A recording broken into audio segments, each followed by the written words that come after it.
Happy Thanksgiving. If you're here in the States, we're celebrating a holiday where it's just all about being thankful. And I want you guys to know I'm so thankful that you're watching this. And if you've already subscribed, thank you guys for being a part of this, for being a part of the community. And so I kind of wanted to just simply give back to you guys and get into what seems to be my most popular series, What If Deku Had the Venom Symbiote, Part 4. And with that being said, let's do this. Previously, Deku infiltrated the League of Villains in order to disrupt their plans. His mission had been successful. He was able to help stop All Might from being murdered. It got him lumped in as a villain with Shigaraki and Kurogiri. It has only been a short time since that attack on the USJ. The media has been ablaze with the news of that incident. All of Japan cannot stop talking about the 3 villains that escaped. While Deku was successful, Shigaraki's mission was not. He blamed that failure on Darkfire. The villain spent days in a rage before he decided on how he was going to deal with it. Darkfire had to die. Shigaraki placed a hit upon his head. Now, as the Vigilante tries to make a difference, he faces opposition from not only heroes, but also the villains that he would hunt. The tables have turned on our would-be hero. In one of many dark alleys, Deku and Venom are locked in combat with a small group of hoodlums. Some don't even seem to have quirks, or at least useful ones. They brandish more traditional weapons like chains, switchblades, bars, pipes, brass knuckles, and the like. Venom whispers to Deku's mind, "These guys weren't even breaking any laws until we showed up." "Yeah, that's probably Shigaraki's doing," murmurs Deku as he dodges attacks from the weapons. The two explode into action, heat and energy blowing away each small fry. A large fireball misses them. Out of the darkness behind them steps a horned individual with blue tribal face tattoos. He smirks and states, "You wouldn't be wrong. There is quite a price on your head." The enemy spews out a second fireball that burns the ground where they stood only a moment ago. The two leap forward and unleash an explosion. They look down upon another fallen villain.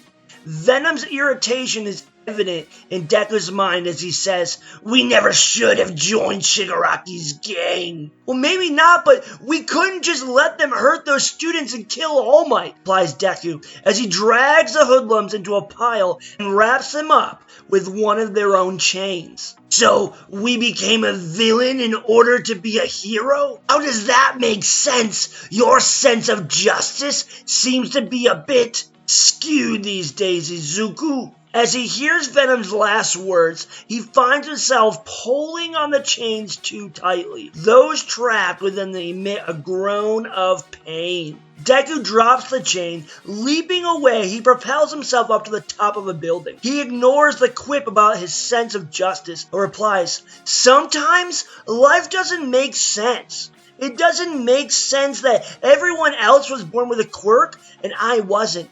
It doesn't make sense that I found a murderous monster, but somehow I did. Now, Izuku, don't be throwing yourself a pity party. Life isn't that bad.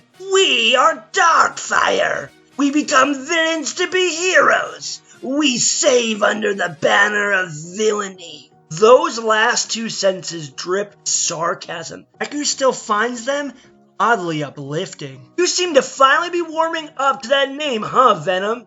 "I still think it's a wrong name, but it could be worse. We could be named something like Dark Flame Godmother." Venom responses causes Deku to chuckle. The two continue on their patrol, each dark alleyway filled with more and more opponents. Few give them any trouble. As the days march on, so does their conversation. Deku murmurs to himself, "Shigaraki's bounty on us has really been causing us a lot of trouble." Before he even hears it, Deku knew Venom would say, "We should just kill him." "Venom, you know we..." Deku is quick to respond. Venom interrupts him. I know we don't kill people, but if we did, this would all go away. In fact, we could be the leader of the League of Villains. Deku isn't given a chance to respond. A man drops in from above. He's equipped with blades and a tattered cloth wrapped around his face. Flowing around the man is a crimson scarf. His lips part in a grotesque smile, and he says, I have been watching you closely. A villain has never caught my eye like it's caught you. Your ideals seem noble, and your pursuits seem pure. But things aren't always as they seem. Tell me, Darkfire, what are your true goals? Darkfire looks at the man. His face is clouded in confusion. This man drips with barely contained violence. His very presence sets Deku on edge as he speaks with conviction. What? Who are you? People call me the hero killer Stain, but I am much more than that. I am to bring all men to justice and to rid the world of false heroes. Darkfire is still confused. He is speechless. Inside the boy, Venom speaks, Who is this lunatic? I bet he is just another one of Shigaraki's goons. We better be prepared to take him on. He isn't like most of the weaklings we've been fighting. As Venom rambles on, so does Stain. Deku doesn't quite know how to handle it. His focus is torn in between two separate directions. Instead of choosing one of them to listen to, Deku hears neither, until Stain draws a blade. He flashes it and asks a question that Deku actually hears. Why do you fight? To save people, replies the boy. Stain presses it against Deku's chest. Venom instinctively lashes out, narrowly missing the man. Stain's smile falters.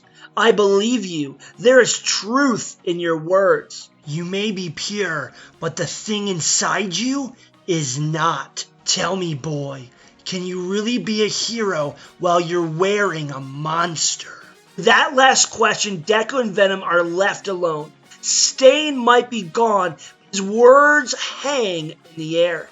Deku is left pondering the man's last question, and others like, is the man an ally or an enemy? Too lost in thought to be helpful, Deku goes home. His head is so filled that it annoys Venom. In order to distract himself, he turns on the TV. Catch the highlights of the UA Sports Festival. Deku is shocked that he missed it. In the past, he has always watched the festival with great enthusiasm. Yet, him trying to keep up as Darkfire is causing him to miss other areas of his life. Deku finishes the highlights to find out that his childhood rival and friend Bakugo won this year's festival for the first years. He finds himself unsurprised by the news. Bakugo has always been the best ever since they were kids. Seeing the difference between his and his friend's current path in life only jars him more. Deku turns the TV off and heads to bed. He gets very little rest that night until Venom poses a question of his own. How can we handle Shigaraki without killing him? Here was a question, which Deku might be able to answer. Though it's not easy to solve, thinking on it allows the boy to sleep. As he drifts off to sleep, he asks himself, what would it take to get Shigaraki to take this bounty off his head?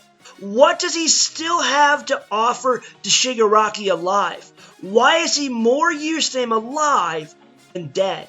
As he falls asleep, his dreams are restless. Flashes of the hero killer and a dead Shigaraki. Morning comes, and Deku sends another clone to school. The dreams from the night before have him on edge.